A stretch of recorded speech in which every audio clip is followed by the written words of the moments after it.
You ask Tiger to calculate. This deals with linear inequalities with one unknown. The final result is x equal or greater than 210. Let's solve it step by step.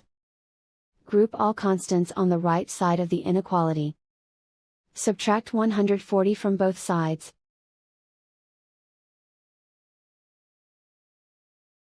Group like terms.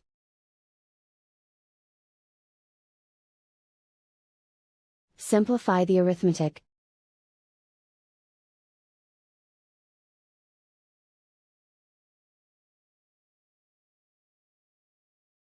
Plot the solution on a coordinate grid. And so the final result is x equal or greater than 210.